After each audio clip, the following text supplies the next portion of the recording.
की इस वीडियो का शुरुआत सबसे पहले कर लेते हैं कि भोजपुरी के जितने भी सुपरस्टार कलाकार थे जो यादव और आरजेडी के गाना गा के पैसा और व्यूज इस तरीके से छाप लिए थे कि थार फॉर्च्यूनर और डिफेंडर से घूमने लगे थे। लेकिन अब जमानत जब्त होने वाला है और एक और बड़ा सच सामने आ चुका है और सारे लोगों की बोलती भी बंद हो चुकी है और सब लोग अपना अपना बयान आके सोशल मीडिया पे देने लगे हैं।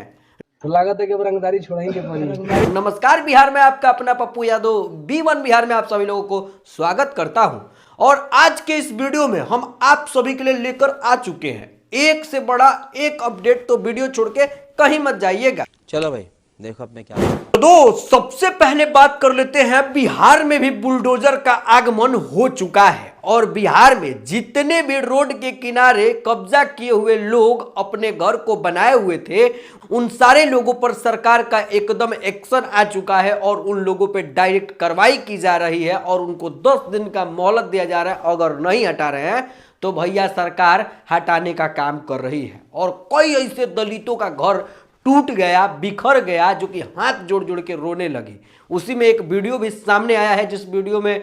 एक औरत कह रही है गाली देके कि नीतीश को जिता के हम लोगों ने बहुत बड़ी गलती कर दी और ये हमको 10,000 रुपया दे के बुड़बक बना दिया और ये जीत के हम ही लोगों का घर उजाड़ दिया।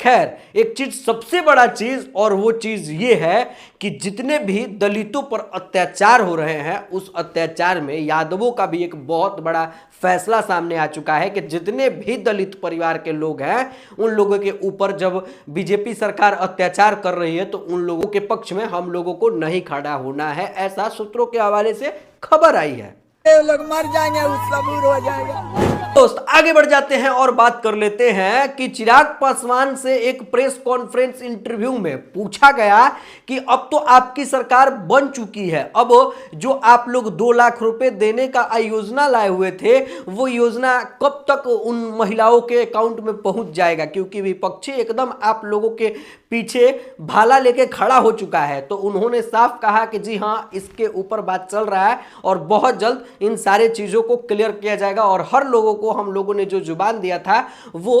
पूरा करेंगे। खैर, पैसा तो दे दोगे पर टूटा हुआ घर कैसे दोगे गुरु? उसको भी जल्द से जल्द पूरा किया जाएगा और मेरे लिए ऑफ कोर्स ये महिला वाला तो एक है ही।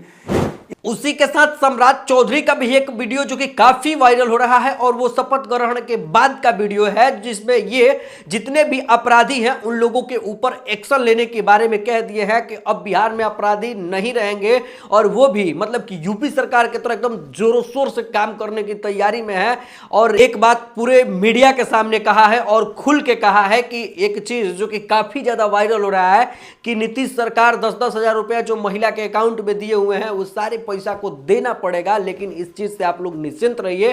किसी को कोई भी 1 रुपया भी नहीं देना पड़ेगा और ये हम लोग पैसा सिर्फ और सिर्फ उन गरीब मजदूर और सारी महिलाओं को दिए हैं। 1 रुपया भी किसी को वापस सरकार को नहीं देना है। चलो दोस्त आगे बढ़ जाते हैं और बात कर लेते हैं कि भोजपुरी इंडस्ट्री में जितने भी अहिरान, भुनिहार और अहिर के गाने को गा के वायरल होने वाले कलाकार थे, सभी लोगों के पेट पे लात लग चुका है और 12 गो कलाकारों के ऊपर खेसारी 12 गो कलाकारों के ऊपर तेजस्वी यादव ने लीगल नोटिस भेजने का दावा कर दिया है और वकील साहब भी इस चीज के बारे में बता दिए हैं कि सभी लोगों के ऊपर लीगल नोटिस तैयार कर दिया गया हुआ है और सभी लोगों को भेजा भी जाएगा। अब 12 लोग में कौन कौन है, सारे लोग कंफ्यूजन में आ चुके हैं। जो भी लोग यादव और आरजेडी के गाने को गा रहे थे और वो सारे लोग अपने अपने सोशल मीडिया पे आके प्रेस कॉन्फ्रेंस इंटरव्यू दे दे के सब लोग अपना अपना माफी मांग रहे हैं कि भैया हम तो ऐसा गाना नहीं गाए हुए हैं, हमारे गाने गाने से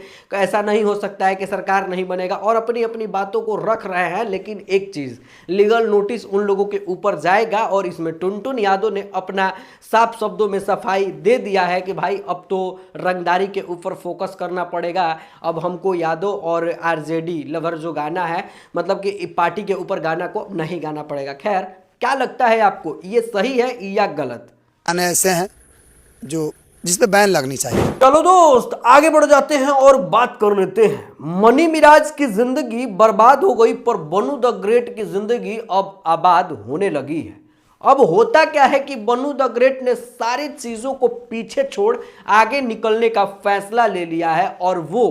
सोशल मीडिया के एगो बहुत ही चर्चित चेहरा है जो कि कॉमेडी के एकदम एकलौता और अलग लेवल के स्टार है जिनका नाम टाइगर यादव है और उनके साथ इनका कोलैब बहुत ही अच्छा चांद जी के साथ गाना और बहुत बड़े बड़े प्रोजेक्ट पर काम करना स्टार्ट कर चुकी हैं।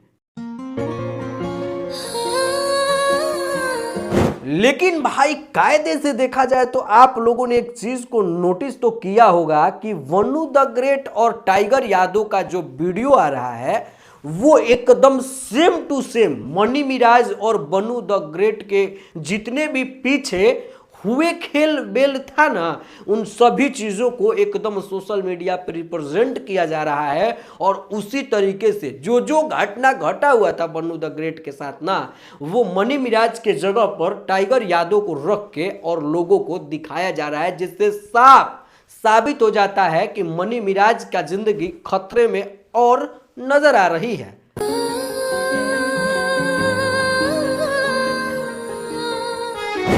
खैर एक चीज सबसे बड़ा चीज टाइगर यादव का और वो चीज बहुत बड़ा चीज है और उन्होंने साफ एक चीज कहा कि जब वो मनी मिराज के साथ बनू द ग्रेट होटल में थी और मनी मिराज उनको छोड़ के भागे हुए थे तो बनू द ग्रेट गाड़ी के पीछे गई हुई थी और मतलब कि वो सारा चीजें के बारे में जिक्र करते हैं और वो कहते हैं कि यही चीज हम लोगों को शूट किया गया था और उस शूटिंग के दौरान मनी मिराज के लिए बनू द ग्रेट जिस तरीके से रोई थी ना भाई एकदम कलेजा फट जाता है और उस चीज को देखने के बाद मतलब कि एक चीज तो साफ हो जाता है कि Banu the great money Miraj से सच्चा वाला प्रेम की हुई थी लेकिन ये प्रेम फ्लॉप हो गया। उसके साथ भी हो सकता कुछ प्रॉब्लम हुआ होगा भाई, तो वो एक रियल आंसू था जो कह सकते वो फेक नहीं था। खैर इन सारी बातों को सुनने के बाद आपको क्या लगता है, मनी मिराज सही है या बनू द ग्रेट सही? नीचे दिए गए कमेंट में यस और नो लिख सकते हैं। भैया आगे बढ़ जाते हैं और बात कर लेते हैं कि अगर धीरेन्द्र कृष्ण शास्त्री को एक दिन के लिए प्रधानमंत्री बना दिया जाएगा तो क्या क्या क्या करेंगे। खैर उनके मुंह से सुन लो, आगे बात करते हैं। अगर एक दिन के लिए आपको देश का प्रधानमंत्री बना दिया जाए तो सबसे पहले क्या करेंगे आप? शिक्षा स्वास्थ्य मुक्त भारत हिंदू राष्ट्र। भाई एक दिन के लिए प्रधानमंत्री बना दीजिएगा तो इतना इतना काम कर देंगे तो हमारा कीमती वोट जो है ना भाई धीरेन्द्र कृष्ण शास्त्री को चला गया। लेकिन एक चीज मैं आप लोगों से बता दूं कि अगर आप लोग गुरु कायदे से देखोगे तो बीजेपी से काफी नाराज नजर आ रहे हैं भैया धीरेन्द्र कृष्ण शास्त्री जी। खैर क्या है क्या नहीं उनके बारे में हम बातचीत नहीं करेंगे, पर अगर हमारा देश हिंदू राष्ट्र बनता है और हमारे देश में सारे सनातनी एक साथ होते हैं तो फिर इनके लिए तो हम 5 साल कुर्बान करने के लिए तैयार है अपने वोट के साथ। खैर दिए गए नीचे कमेंट बॉक्स में आप बताइए कि धीरेन्द्र कृष्ण शास्त्री को राजनीति में आने का मन है या अपने इंटरव्यू में इस तरीके से बड़ी बड़ी बातें कर रहे थे। क्या लगता है नीचे दिए गए कमेंट बॉक्स में जरूर बताइएगा।